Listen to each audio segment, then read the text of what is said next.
ciclo donde se incluyen varias vías metabólicas, ¿sí? Y se tienen tres objetivos para realizar ese ciclo. Decime uno de los objetivos. Uno de los objetivos del ciclo de Coric. A ver, ¿alguien sabe? Recuperar la glucosa a partir del lactato, ¿sí? O sea, podemos decir también transformar el lactato nuevamente en glucosa. ¿Sí? O sea, uno de los objetivos del ciclo de Coric es recuperar la glucosa a partir del lactato. ¿Cuál es el otro objetivo? Redistribuir las reservas de glucógeno. El glucógeno muscular se rompe, ¿verdad? Y después de todo un proceso vuelve a transformarse en glucógeno, pero ahora en un tejido diferente. Pasa de ser glucógeno muscular a glucógeno hepático, ¿sí? Entonces, el ciclo de Coric tiene como objetivo recuperar la glucosa a partir del lactato, redistribuir las reservas de glucógeno y, en tercer lugar, evitar el acúmulo de ese ácido láctico, ¿verdad? Evitar la acidosis láctica. Tres objetivos que no deben olvidar del ciclo de Coric, ¿sí? De nuevo, recupera lactato a partir recupera la glucosa a partir del lactato, redistribuye las reservas de glucógeno y evita la acidosis láctica. Daniel Macari, dentro de ese ciclo, ese ciclo está ocurriendo en tres tejidos diferentes. ¿Cuáles son esos tejidos? Músculo, hígado, vaso, sangre, ¿sí? Muy bien. Músculo, sangre, tejido sanguíneo, y luego tejido hepático, donde termina. Muy bien. Erika da Silva, dentro de ese ciclo ocurren varias vías metabólicas. ¿Cuáles son al menos dos de las primeras vías que ocurren dentro del ciclo de Coric? ¿No? ¿Dónde empieza? O sea, ¿dónde empieza la descripción del ciclo?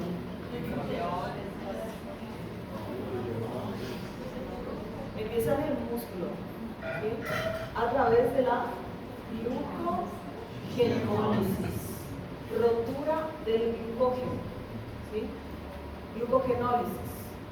Cuando el glucógeno se rompe, se liberan moléculas de glucosa, muchísimas glucosas.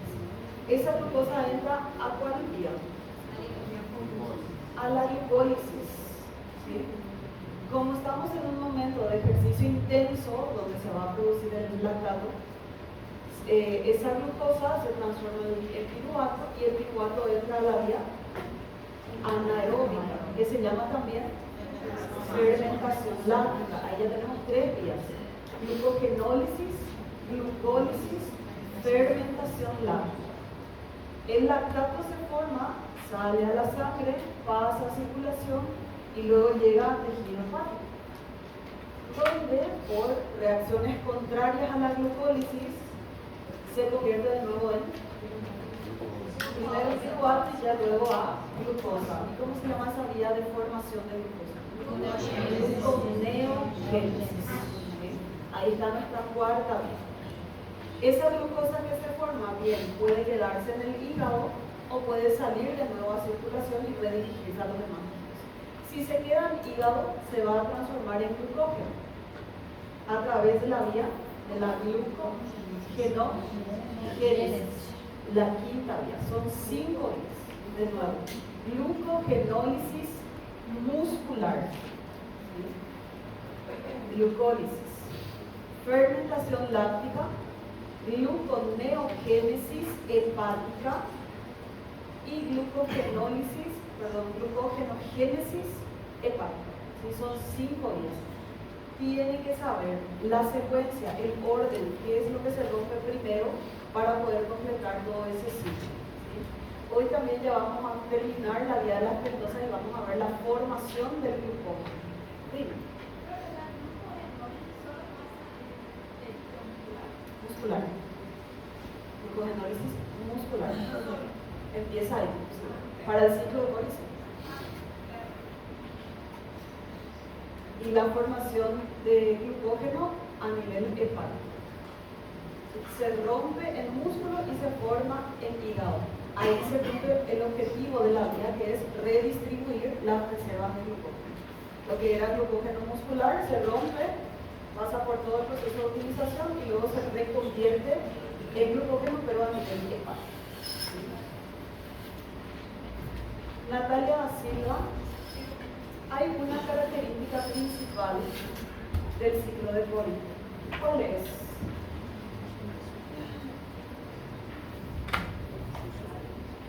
Sí.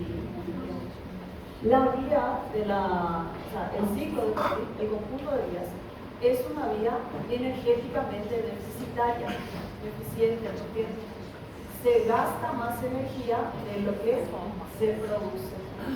Dentro de todas las vías que ocurren en el ciclo de Cori, ¿cuántas moléculas de ATP se forman? 6.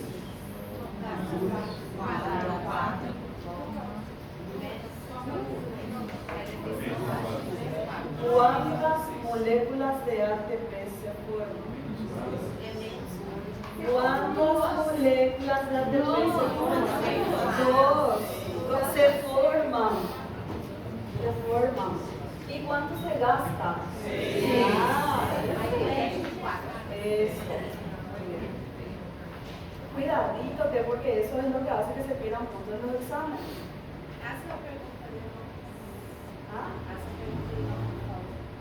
¿Cuántas moléculas de ATP se gastan? O sea, primero pregunté se forman. ¿Cuántas moléculas de ATP se forman durante el ciclo de Cori? Solo 2. Porque se produce una glucólisis anaeróbica, donde se producen directamente 2 moléculas de ATP. Ahora, ¿cuántas moléculas de ATP se gastan para hacer una reacción? Se gastan 6 en total para la formación de cada glucosa en la gluconeogénesis. Ahora, ¿cuál es la diferencia neta de energía que te dice el ciclo de Cori? Ahí es menos 4. Por eso es energéticamente deficitaria. Solo forma 2 y gasta 6. En total, menos 4 le va a deber al hígado, en todo caso, la vía para poder recuperar una molécula de glucosa. Debido a que es energéticamente deficitaria, el ciclo de Cori no se puede mantener por mucho tiempo, ¿verdad? Porque en algún momento se van a agotar las reservas de energía. Y es allí donde se llega a la consecuencia que se llama acidosis láctica. Diego Rodrigo Molina. Sí. Te confundí con el otro Rodrigo, perdón. Diego.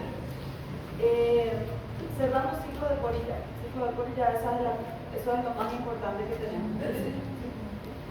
Las características, los objetivos, las vías que están presentes y el rendimiento energético. ¿Sí? Eso es lo más importante del ciclo de Cori. Después del ciclo de Cori empezamos a hablar de la vía de las pentosas, ¿verdad? En la vía de las pentosas tenemos una vía de catabolismo, donde se rompe una molécula. ¿Cómo se llama el precursor de la vía de las pentosas? Precursor es la molécula que viene primero.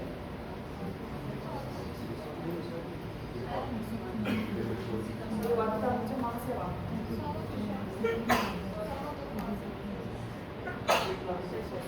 El precursor. Glucosa 6-fosfato. El precursor de la vía de las pentosas. Glucosa 6-fosfato. La glucosa cuando entra a las células se tiene que fosforilar, ¿cierto? Esa historia ya conocemos, ¿verdad? La glucosa recibe su fosfato para no volver a salir de las células y dependiendo de la necesidad, ella va a ser redirigida a vías diferentes. Si viene una enzima, si se necesita mucha energía ahora, va a estar disponible una enzima que se llama glucosa 6-fosfato isomerasa, para que la glucosa 6 se transforme en fructosa 6 y vaya para abajo en la cascada de la glucólisis. Ahora, si la necesidad energética no es tan intensa y lo que en realidad la célula empieza a necesitar más es de repente formar lípidos, formar ribosa, tener defensa antioxidante en un estado de estrés oxidativo muy abundante. Entonces, parte de la glucosa que entra no se desvía a la glucólisis, o sea, no se va a la glucólisis, más bien se desvía a esta que se llama vía de las pentosas fosfato, a través de una enzima que se llama glucosa 6-fosfato deshidrogenasa, del cariño G6PD, ¿sí? G6PD. Yo no le voy a poner todo su nombre en el examen, simplemente va a ser G6PD. Bien. La G6PD es la enzima que controla a la vía de las pentosas fosfato. Entonces ella, cuando hay un aumento de necesidad de NADPH o de ribosa, se activa y entonces empieza la cascada de información que vamos a terminar de ver el día de hoy. ¿Cómo podemos definir, Graciela de Franza, cómo podemos definir a la vía de las pentosas fosfato?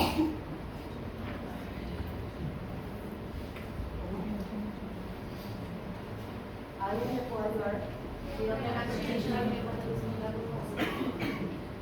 La vía de las pentosas es la vía alternativa del catabolismo de la glucosa. ¿Sí? Decimos que es alternativa porque la vía principal a donde es dirigida la glucosa cuando entra al interior celular es la glucólisis. La glucólisis es la vía principal de degradación de la glucosa. La vía de las pentosas es la vía alternativa de la degradación de la glucosa. También rompe glucosa, pero no con el objetivo de formar energía, sino con el objetivo de formar derivados, moléculas derivadas. ¿Sí? Entonces se les puede pedir cuál es la diferencia entre la glucólisis y la vía de las pentosas, si ambas rompen glucosa. La glucólisis es una vía principal donde el objetivo es formar ATP.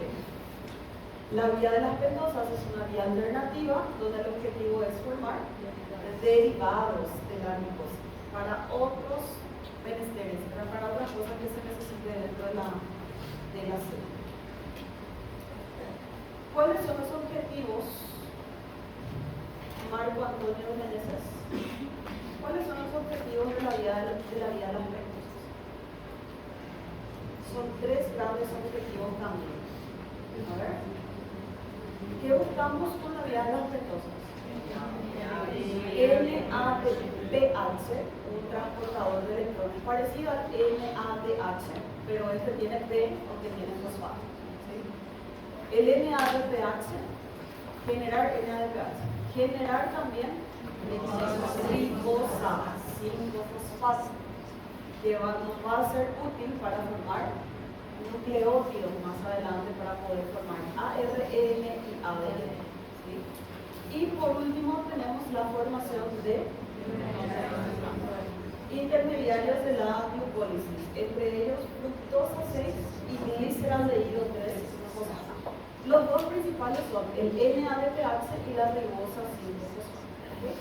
De nuevo entonces, la vía de las pentosas fosfato tiene como objetivo formar una molécula llamada NADPH y formar otra molécula que se llama ribosa 5-fosfato. Cada una de estas tiene usos bastante específicos dentro de la célula. ¿Para qué se utiliza María Paula de Paiva?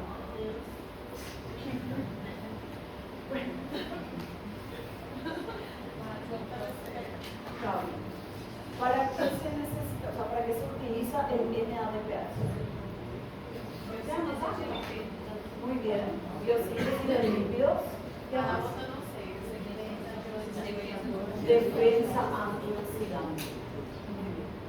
El NADPH se utiliza para formar lípidos, específicamente ácidos grasos y colesterol. ¿Sí? Más adelante vamos a ver metabolismo de lípidos, entonces ahí vamos a tener que conectar con la vía de las pentosas. Formación de ácidos grasos, formación de colesterol. Y además defensa antioxidante.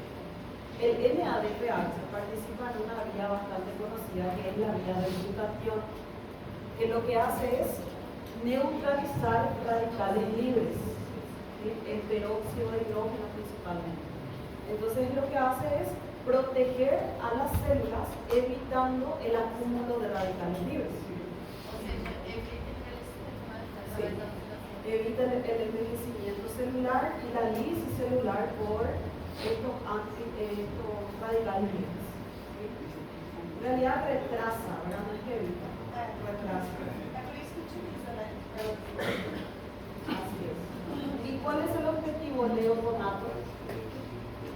De usar de formar la ribosa 5-fosfato. ¿Para qué se forma la ribosa 5-fosfato en la vía de las pentosas?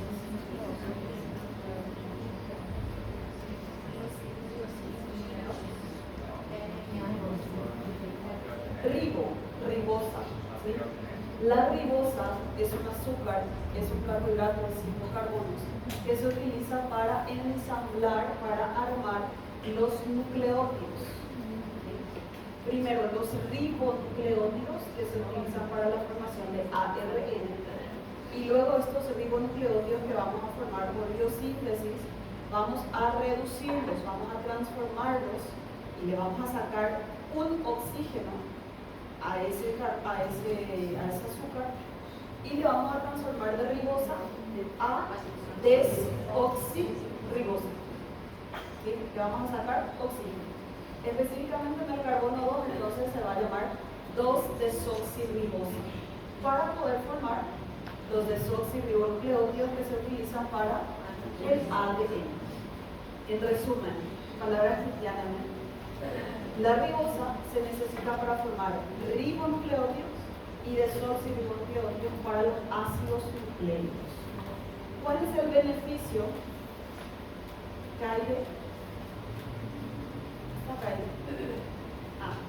¿Cuál es el beneficio de poder formar ARN en nuestro cuerpo? ¿Cuál es el beneficio de formar ARN en nuestro cuerpo? ¿Qué se hace con el ARN?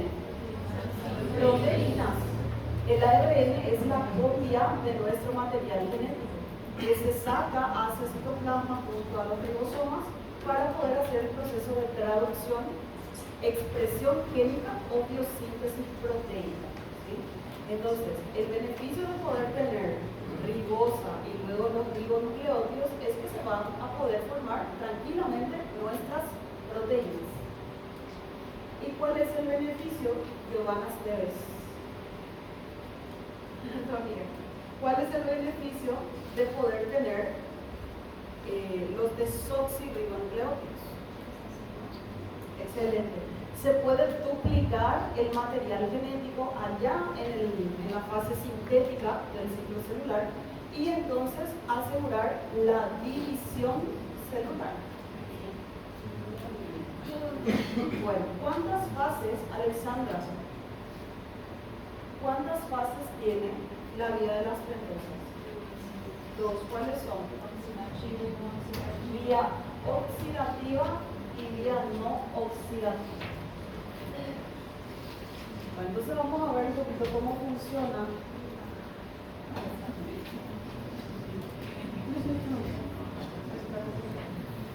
¿Cómo funciona la vía de las pentosas?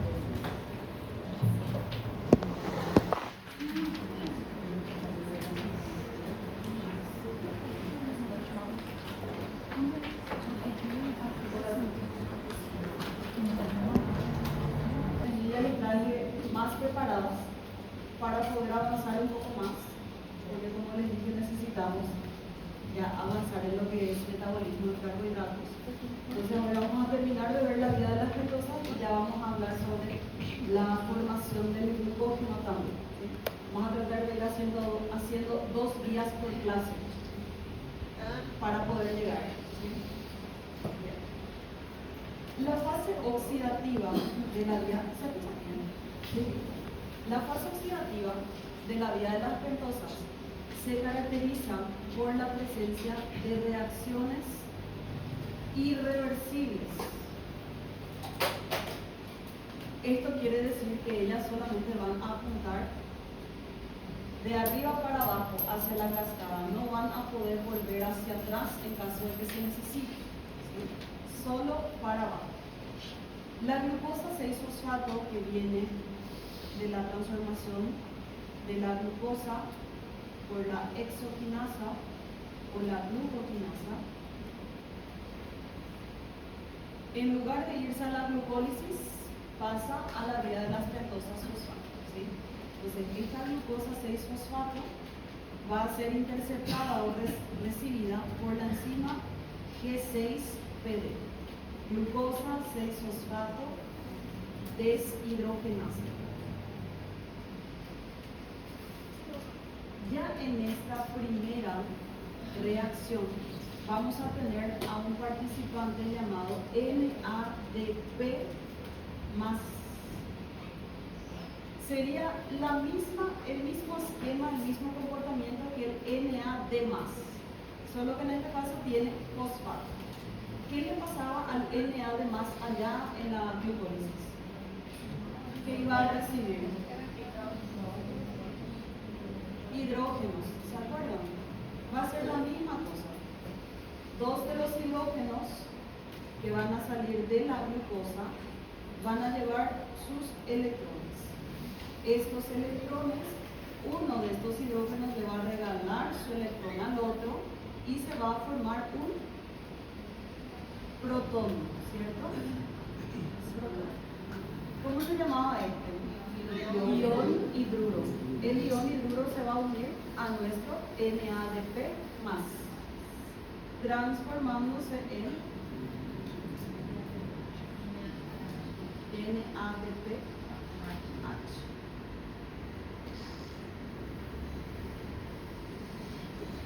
Detalle: para el inicio de la vía de las pentosas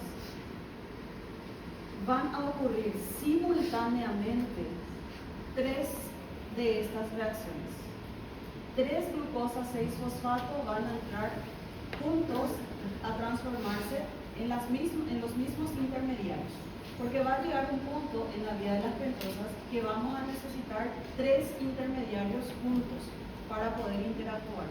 Entonces, para que la vía de las pentosas pueda continuar hacia abajo, hacia la fase reversible, tiene que iniciar con tres glucosas 6-fosfatos simultáneamente, ¿sí? Entonces, por tres. ¿Cuántos NADPH se van a formar entonces? 3 NADPH, ¿sí? Cuando la glucosa pierde su hidrógeno, se transforma en este intermediario, 6-gluconolactona fosfato. No hace falta memorizar su nombre, ¿verdad? Sí tenemos que saber que en esta primera reacción se forman nuestros primeros tres transportadores NADPH, ya que son los objetivos, parte de los objetivos de la vida, ¿sí? Este intermediario ahora se va a hidratar a través de una hidrolasa, va a interactuar con una molécula de agua y va a liberar un protón en el proceso. Luego de esta transformación, el intermediario gluconolactona ya no se llama así, sino que se llama 6-fosfogluconato. Y en esta tercera reacción ocurre otra cosa importante, que es de nuevo la venida de NADP más, que le va a sacar hidrógenos a nuestro 6-fosfogluconato y de nuevo se va a transformar en NADPH más hidrógeno por 3 veces, ¿verdad? Porque la reacción está ocurriendo 3 veces a través de una deshidrogenasa. Pero ese no es el evento único importante que ocurre allí. En esta reacción, además de perderse hidrógenos, hay una descarboxilación. ¿Qué significa? Pérdida de CO2. El 6-fosfogluconato viene de la glucosa, que fíjense que desde acá arriba tenemos 6 carbonos, ¿verdad?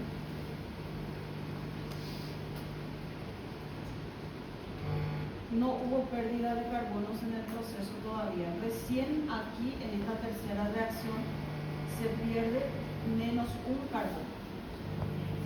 Lo que tenía 6 ahora pasa a tener solo 5. Y la molécula resultante, luego de que se perdieron hidrógenos y se perdió CO2, se llama ribulosa 5-fosfato. ¿Bien? Todo carbohidrato que lleva ul, el infijo ul en su nombre, indica por nomenclatura la presencia de este grupo funcional. ¿Cómo se llama? Cetona. La ribulosa tiene cetona en su espíritu. Bien. Si se fijan aquí, las 3 reacciones de la fase oxidativa tienen una flecha apuntando hacia abajo. Estas son irreversibles, no pueden volver hacia atrás en caso de que se necesite.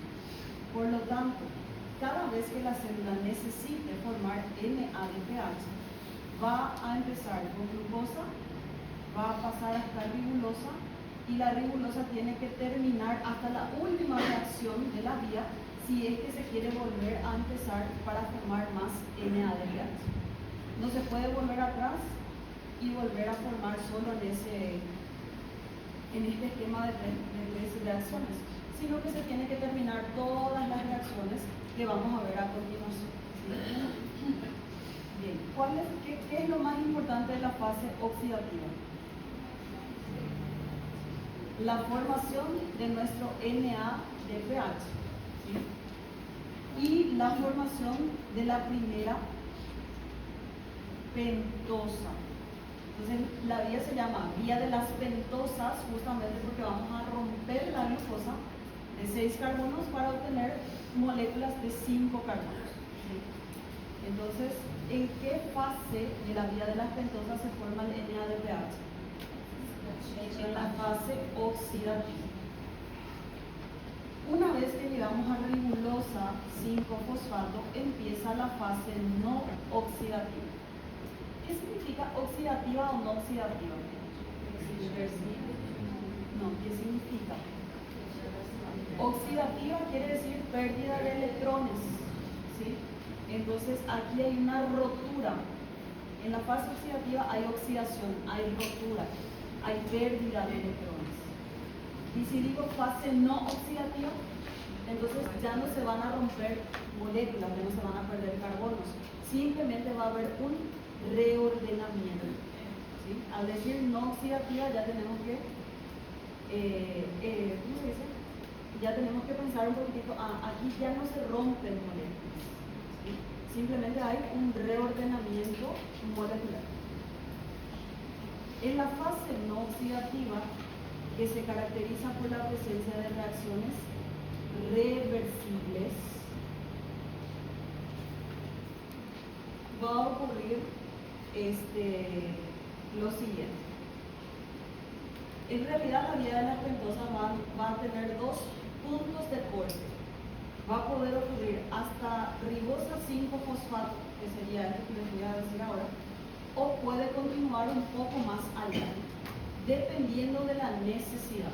Entonces ahora les voy a poner, si la necesidad de todo este proceso está dirigida hacia la formación de nucleótidos, entonces la vía de las pentosas solamente va a llegar hasta ribosa 5-fosfato. ¿Sí? Si se necesita más NADPH, la vía de las pentosas va a pasar por la fase oxidativa, la fase no oxidativa, y acá hay un montón de reacciones más que vamos a ver, para volver a empezar acá arriba. Entonces, por partes. Primero vamos a ver la vía de las pentosas cortita, la que termina en ribosa 5-fosfato. Voy a poner acá arriba.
nuevo, la vía de las pentosas tiene dos puntos de corte. Eso quiere decir que puede ocurrir de forma más cortita o de forma más extensa, dependiendo de la necesidad celular. La primera situación sería un estado de necesidad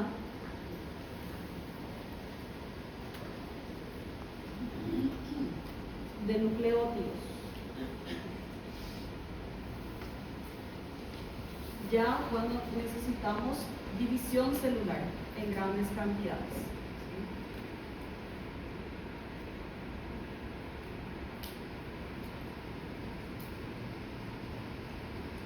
O también un aumento en la síntesis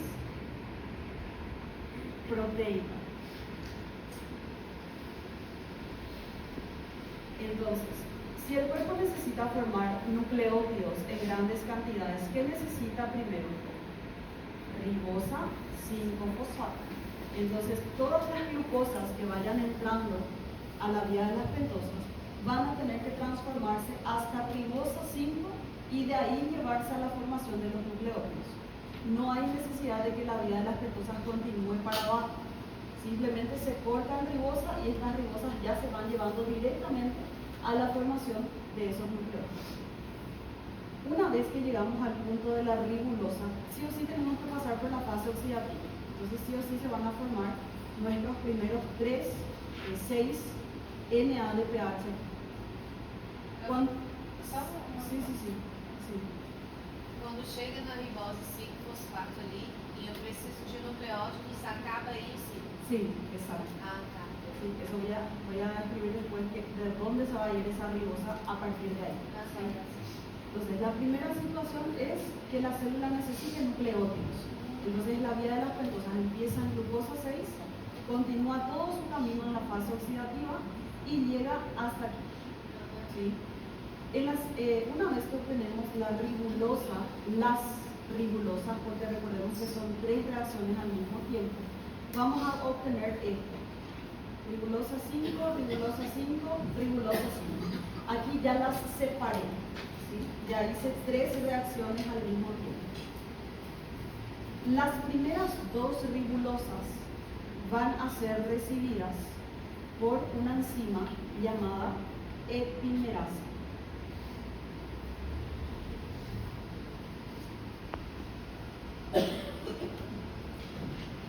¿Qué hacen las epimerasas? Forman epímeros. ¿Y qué son epímeros? ¿Qué son epímeros?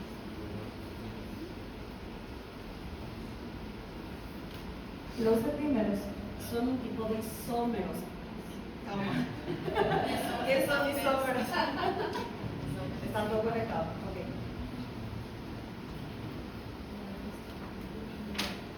Los isómeros son 2 moléculas que tienen la misma composición, ¿sí? Pero un ordenamiento diferente en el grupo funcional. ¿Sí?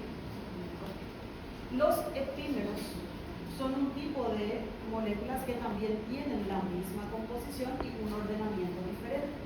Pero ese ordenamiento no se da en el grupo funcional, sino que se da en otro carbono. ¿Sí?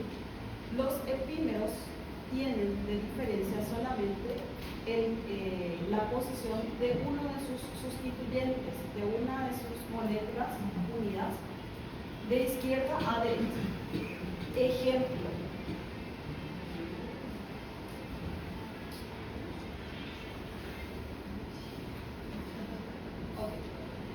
Glucosa y galactosa.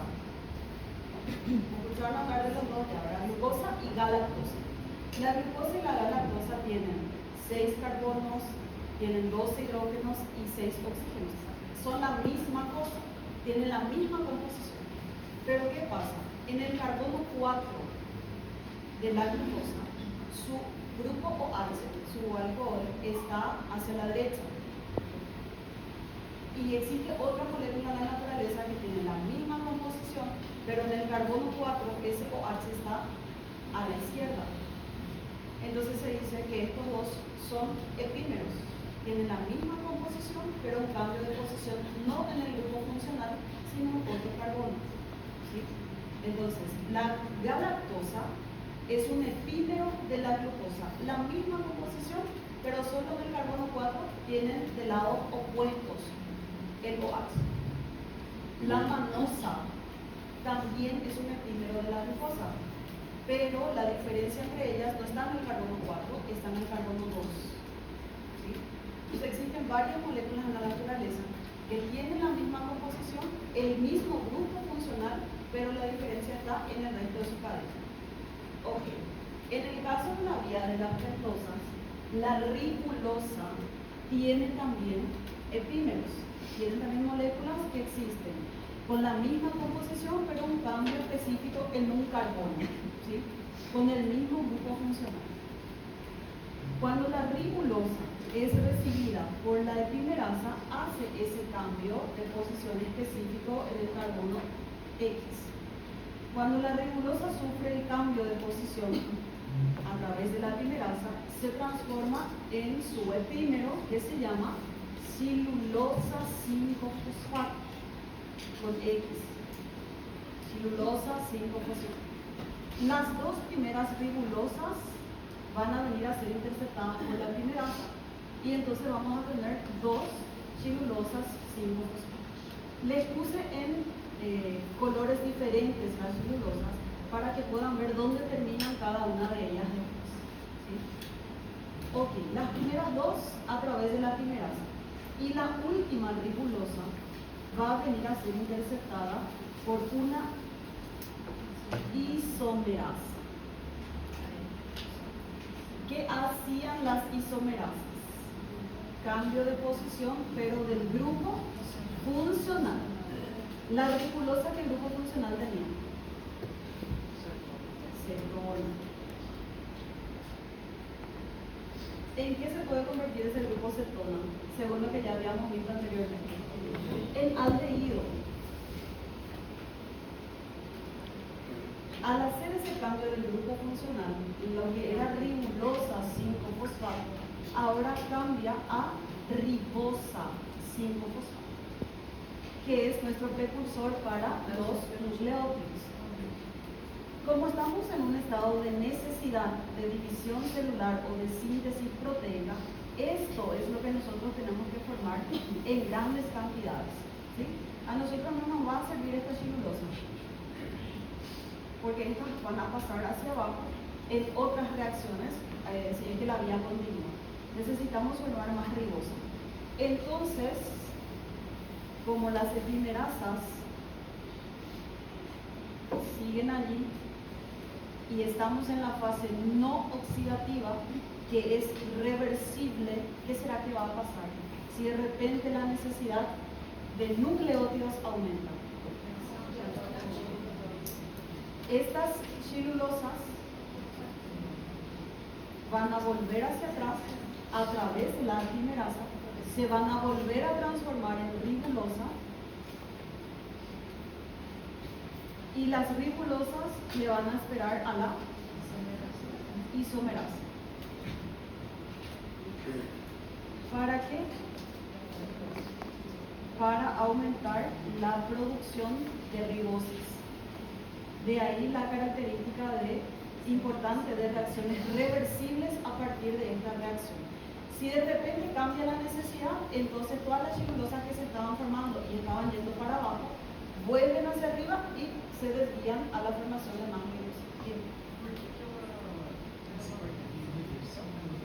¿Cómo?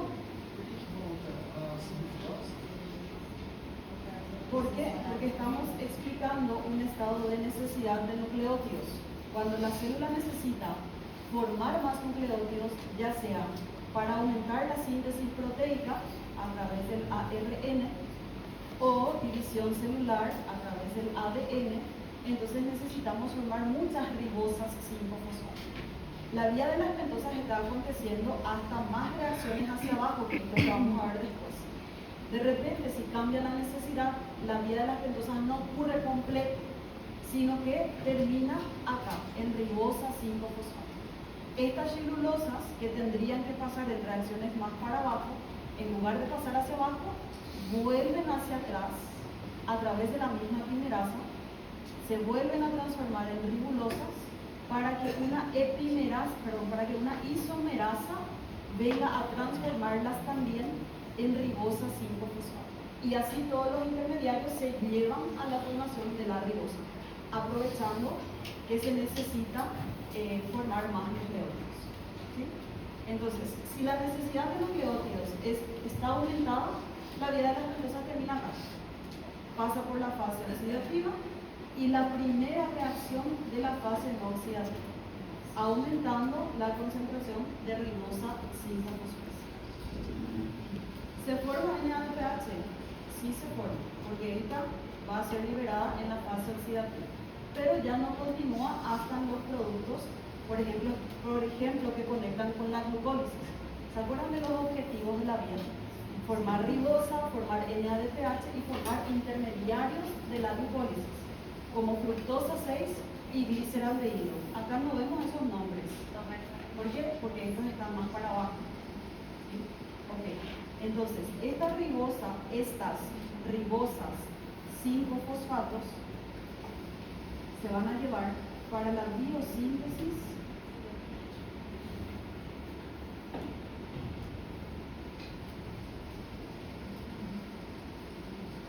de nucleótidos.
Acá le vamos a poner a nuestra ribosa.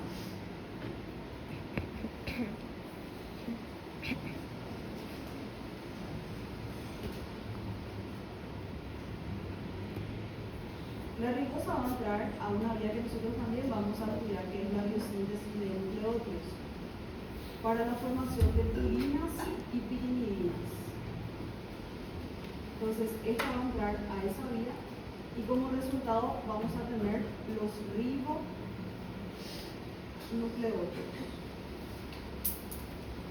que contienen ribosa, cuyo carbono 2 tiene un OH. Tiene bases nitrogenadas,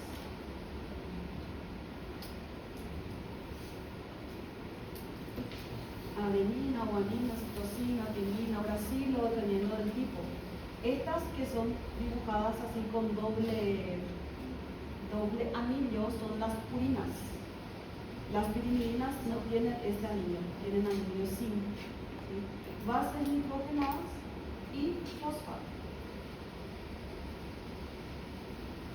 A partir de los ribonucleótidos, entonces vamos a poder formar cadenas o polímeros llamados ARN, ácido ribonucleico. El ARN va a ayudar a poder traer una copia del núcleo celular para la biosíntesis de proteínas.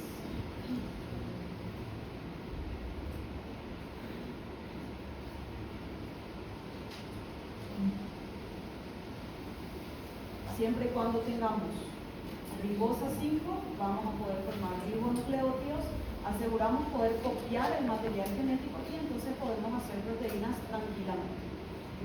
A partir de los ribonucleótidos, estos van a pasar por un proceso de reducción a través de una enzima que se llama ribonucleótido reductasa.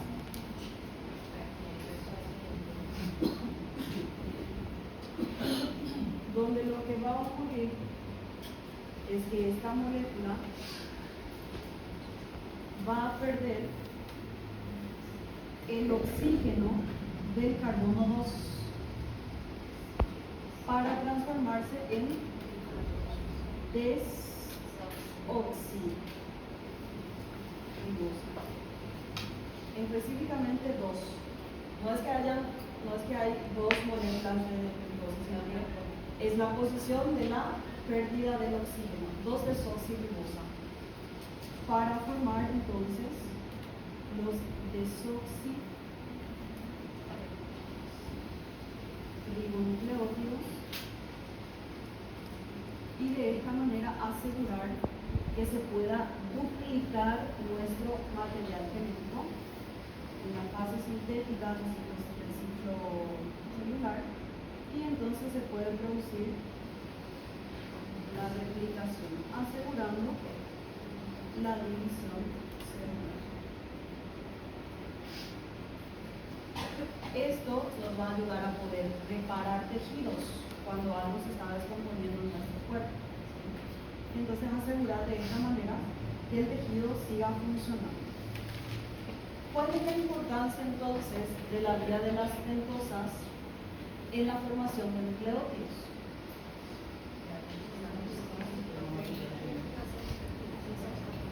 Muy bien, la formación de la ribosa 5-fosfato.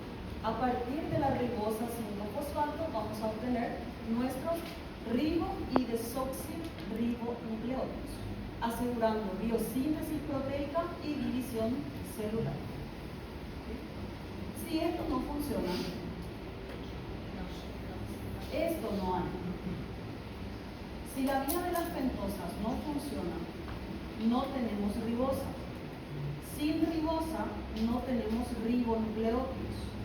Sin ribonucleótidos no podemos copiar el material genético y no podemos continuar con la biosíntesis proteica. Si no tenemos ribonucleótidos, no podemos hacer la reducción a desoxi.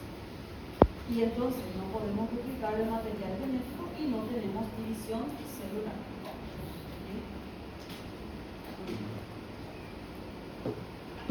Entonces, ¿hasta dónde va la vía de las pentosas cuando la necesidad es formar nucleótidos? Hasta acá, hasta ribosa 5-fosfato. Puede haber una segunda situación. La primera situación era esta. La segunda situación es la necesidad de biosíntesis lipídica, ¿verdad? Y defensa antioxidante. Si eso acontece, entonces la vía va a tener que continuar hasta el final y volver a empezar varias veces. Porque ¿quién es el que hace biosíntesis lipídica o defensa antioxidante? El NADPH. Se va a formar una vez en una vía. Solamente que al llegar a ribosa y esto no se desvía aquí, la ribosa también tiene que continuar con las demás en la vía, realizando diferentes tipos de reacciones hasta llegar a los intermediarios de la glucólisis, ¿se acuerdan? Fructosa y gliceraldehído. Estos van a volver a empezar la vía. ¿Para qué? Para obtener más NADPH, que es lo que se está buscando. Porque esta fase es irreversible, es irreversible. Entonces acá no vamos a poder volver a empezar solamente en esta parte. Vamos a tener que terminar todo, tomar un montón de intermediarios y volver a empezar desde la glucosa 6-fosfato. ¿Sí? Bien. Entonces, creo que acá ya les escribí la vía completa. Calma. La vía de las pentosas entonces tiene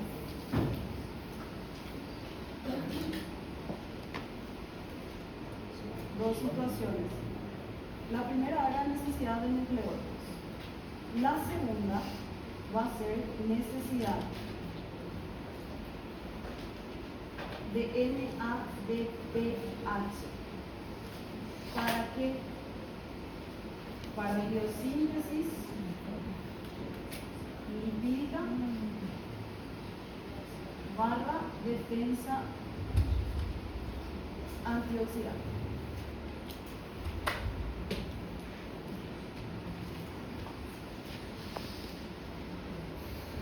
La fase oxidativa ocurre de la misma manera. Glucosa 6-fosfato entra, G6PD transforma en gluconolactona, se forman los primeros 3 NADPH, luego hay una hidratación y posteriormente se forman más NADPH y se libera CO2. Siempre vamos a llegar hasta ribulosa 5-fosfato. La parte anterior igualmente. Solamente que ahora la necesidad no está en acumular ribosa 5-fosfato, sino NADPH allá al inicio. Entonces lo que va a ocurrir es las 3 ribulosas que obtuvimos van a seguir el siguiente camino. Las primeras 2, como siempre, a través de la equimerasa se van a transformar en ribulosa.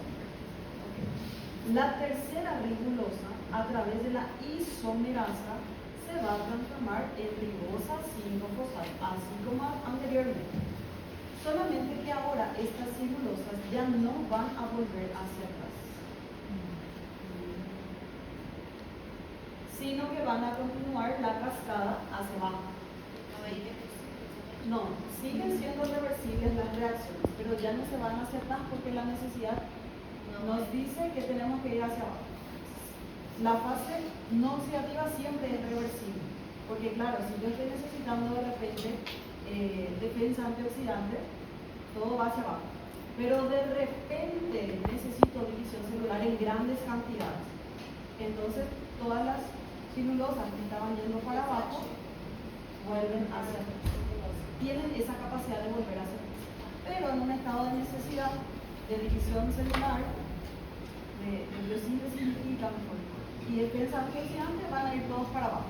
¿Sí?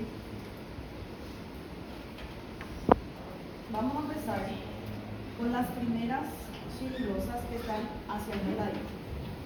Aquella que se transformó en ribosa se va a unir, va a reaccionar con una de las celulosas. Recuerden que tenemos 2 celulosas. Uno está en lila y el otro está en negro. ¿Sí? La ribosa va a reaccionar con la celulosa. Las 2 son pentosas, ya, ¿verdad? Porque, ¿se acuerdan que en la última reacción perdieron CO2? Entonces a partir de aquí todas tienen 5 carbonos. Esta también tiene 5 carbonos. En la fase no oxidativa ya no hay pérdida de carbonos, hay reordenamiento. Estas dos van a reaccionar a través de una enzima que se llama transcetolasa. Y lo que va a ocurrir es un traslado, como su nombre de la enzima nos dice, va a haber un cambio de posición. La celulosa que tenía 5 carbonos ahora va a pasar a tener 7. ¿Sí? Se van a reordenar los carbonos. Antes tenía 5, recibió más 2, ahora tiene 7 y se llama pseudoepulosa 7-fosfato. ¿Ese es carbono de qué? ¿De dónde salió esos carbonos? De la ribosa. Estos dos están interactuando. Ribosa y celulosa juntos se unen y luego uno le pasa carbonos al otro. ¿Sí? La celulosa tenía 5, ahora tiene 7. Eso quiere decir que recibió 2. La ribosa tenía 5 y ahora tiene 3. Al tener 3 carbonos pasa a llamarse gliceraldehído 3-fosfato. Hay un pase de carbonos ahí, ¿sí? Solamente que no termina ahí. Se forman estos dos intermediarios que rápidamente a través de otra enzima que se llama transalcolasa, ceto viene de grupo cetona, ¿sí? Y aldo viene de aldehído. Entonces hay un cambio allí de carbonos y del grupo funcional también. La celulosa 7-fosfato tiene 7 carbonos. Y ahora va a pasar a tener 6 carbonos. Y se llama fructosa 6-fosfato. El gliceraldehído tenía 3, ¿verdad? Y ahora recibió más 1, entonces tiene 4. Y pasa a llamarse eritrosa 4-fosfato. Si se fijan, acá tenemos 10 carbonos, ¿sí? Acá tenemos 10 también y acá 10 también. No hubo pérdida de carbono, simplemente una troca entre estas dos moléculas, ¿sí? Un reordenamiento. Y fíjense que aquí ya le tenemos a una molécula conocida, gliceraldehído 3-fosfato. Es un intermediario de glucólisis, solamente que este se volvió a transformar acá con la celulosa. Este gliceraldehído ya no existe porque se distribuyó aquí entre los dos, pero sí se forma ya nuestra fructosa 6-fosfato. ¿Se acuerdan de la otra celulosa que estaba en lila? La primera celulosa, ella no entró en reacción hace rato, estaba esperando ahí. Ahora, cuando se obtiene la eritrosa, esta eritrosa va a venir a unirse con la celulosa. ¿Entienden? Este ya no va a participar, este ya se libera como un producto. La eritrosa, que quedó aquí con 4 carbonos, ahora va a interactuar con la primera celulosa que estaba esperando allá arriba. ¿Cuántos carbonos tiene la celulosa? 5 carbonos. Y la eritrosa tiene 4. Entonces, entre los dos, ¿cuántos carbonos son? 9. ¿Sí? No es que se perdió carbonos, sino que ahora hay 9 carbonos que se van a tener que reordenar entre estos dos. ¿Sí? A través de la misma transalcolasa de acá arriba, esto se reordena. La celulosa tenía 5, ahora va a tener 6.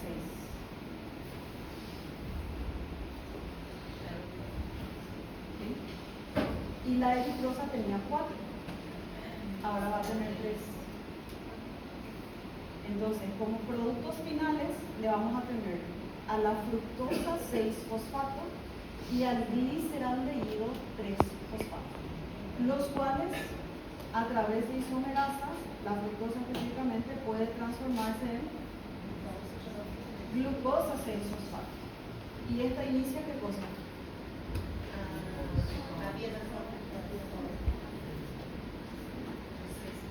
A través del H6PD empieza nuevamente la vía oxidativa. ¿Para qué? Para que en la vía oxidativa se vuelva a producir más NADPH.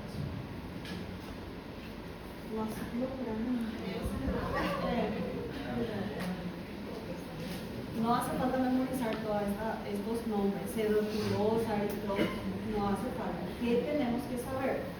Tenemos que saber que la vía de las pentosas va a tener 2 puntos de corte dependiendo de la necesidad celular.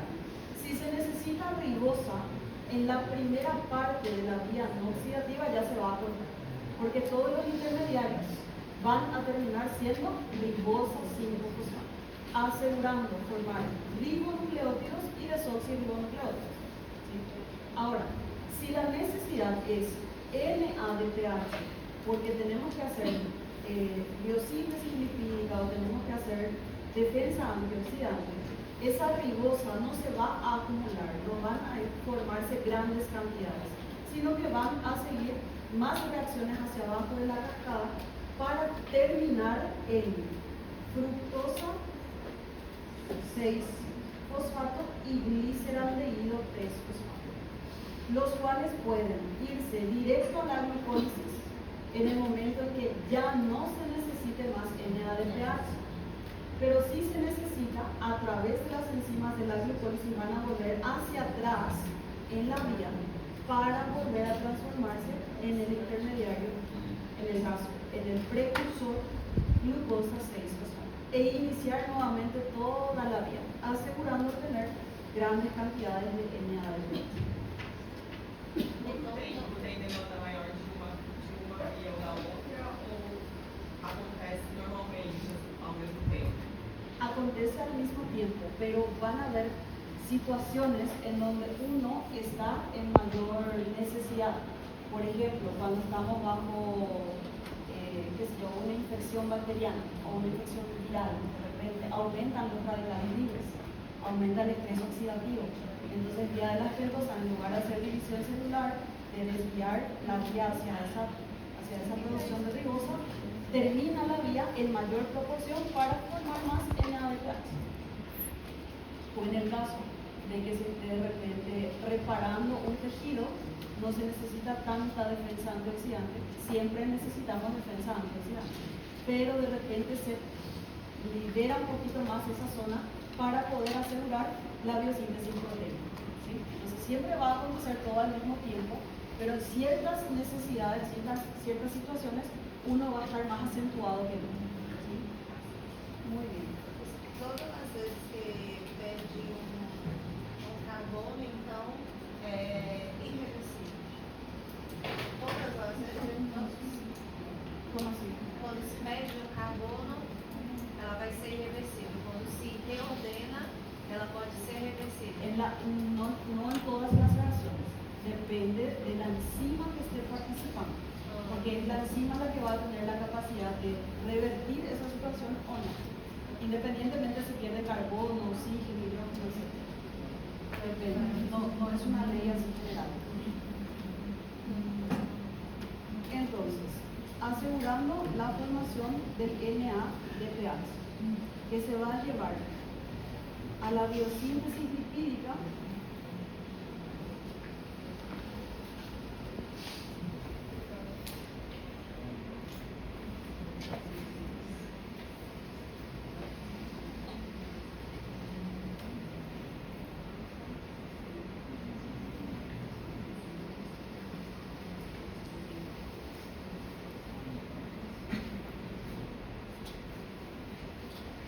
la biosíntesis de ácidos grasos nos va a llevar no solamente a guardarlos en forma de triglicéridos,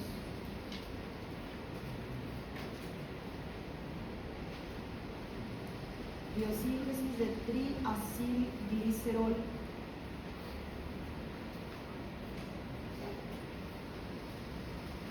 sino también nos va a llevar a la formación de fosfolípidos. Los fosfolípidos tienen alcohol, tienen fosfato y tienen ácidos grasos en su composición, ¿verdad? Estas piernitas que nosotros dibujamos así medio como bailarinas son ácidos grasos. Este es un ácido graso saturado, recto, y este que parece que está medio corto es porque tiene un enlace doble, porque es insaturado. Eso está medio como bailarina, ¿no? Entonces, para formar los fosfolípidos necesitamos de ácidos grasos. De repente no tenemos NADPH, no podemos formar ácidos grasos, por lo tanto no podemos formar fosfolípidos y entonces las membranas celulares se van a ver afectadas, no se va a poder formar membrana celular. Aunque repliquemos el material genético, no vamos a poder hacer el agrandamiento de la membrana y entonces la división celular también se corta, ¿sí? Se interrumpe. Bien. Y en la defensa antioxidante aumentan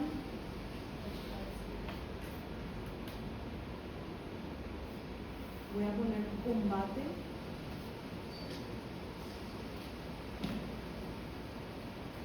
radicales libres, haciendo que disminuya, cuando está presente, disminuya el estrés oxidativo. El estrés oxidativo lleva a la rotura de membranas de las células. Cuando la vía de las pentosas no está funcionando por deficiencia enzimática, una de las primeras células que empiezan a morirse por el ataque de los radicales libres son los eritrocitos. Los eritrocitos llevan grandes cantidades de oxígeno y los oxígenos se desestabilizan cuando roban electrones. Entonces rápidamente empiezan a descomponer la membrana de los eritrocitos, llevando a una hemólisis, concordando con la patología o la situación médica llamada anemia hemolítica. Deficiencia de G6PD, que sería esta enzimita de aquí, su deficiencia no solamente va a afectar la formación de ribosa y por lo tanto biosíntesis proteica e inhibición celular, sino también la defensa contra los radicales libres, llevando a un estado de anemia hemolítica. ¿Sí? Existen varios tipos de deficiencia de G6PD. Si se ponen a investigar un poquito, les animo a que puedan buscar los tipos de deficiencia de G6PD. Tenemos los que tienen, o sea, las variantes que son menos agresivas, donde hay G6PD, pero en lugar de funcionar al 100%, funcionan al 50%, al 60%, y hay otras que son mucho más graves, donde tenemos prácticamente una ausencia o una funcionalidad del 10% de las G6PD, que es la más conocida y la que más se halla ahora, que es el fabismo. ¿Llegaron a escuchar alguna vez? Fabismo. Meu filho tem G6PD. Deficiencia. Sério? Não pode comer medicamento por ele. Exacto. Sí. Estos pacientes con fabismo no pueden consumir ciertas cosas, donde aquello que consumen se transforman en radicales libres en grandes cantidades o estimulan la formación de radicales libres en grandes cantidades. Lo que pasa en esos casos, por ejemplo, consumen aspirina. ¿Sí? La metabolización de la aspirina genera grandes cantidades de radicales libres. ¿Y qué pasa? Tenemos G6PD, pero en poquita cantidad y funcionan demasiado lento, entonces rápidamente se ve superada la cantidad de G6PD funcional con los radicales libres que se están formando, y eso empieza a producir la rotura membranal y la hemólisis de los eritrocitos. Entonces, infecciones virales, infecciones bacterianas, fármacos, ciertos alimentos, colorantes, todos los que pasan por un proceso de metabolización dentro del cuerpo superan la capacidad de la G6PD y entonces se produce esa consecuencia de lisis. Entonces no es que todo el tiempo van a estar con esa rotura a nivel de eritrocitos, sino que se generan ciertas crisis dependiendo del estado de radicales libres que se forman. Es bastante interesante cómo funciona todo, ¿no? Y eso lo vamos a ver en casos clínicos un poquito más adelante. Voy a traer el caso clínico de deficiencia que se espera para que se pueda analizar un poquitito ahí toda esta vida. Bueno, ¿alguna pregunta sobre vía de las pentosas? Son aprobadas. Otra vez, solo para calmar el corazón, no hace falta memorizar las reacciones que están dentro de esta vía. Los intermediarios, tipo pseudotulosa, eritrosa, esas cosas. Sí, los productos, fructosa 6, gliceraldehído, que sí o sí ya conocemos, pero que tenemos que saber que están conectadas también con la vía de las pentosas. ¿Sí? ¿Cuál es la enzima principal de este proceso? La G6PD. La G6PD se activa en estados de necesidad, cuando aumenta la cantidad del NADP+. ¿Sí? Cuando ya tenemos grandes cantidades de este transportador descargado, entonces se activa la G6PD, haciendo que aumente la concentración de estos intermediarios. ¿Sí?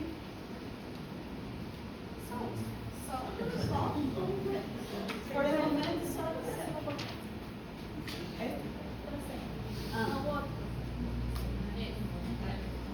Me pidieron hacer un receso, entonces vamos a hacer un pequeño cortecito de 10 minutitos para descansar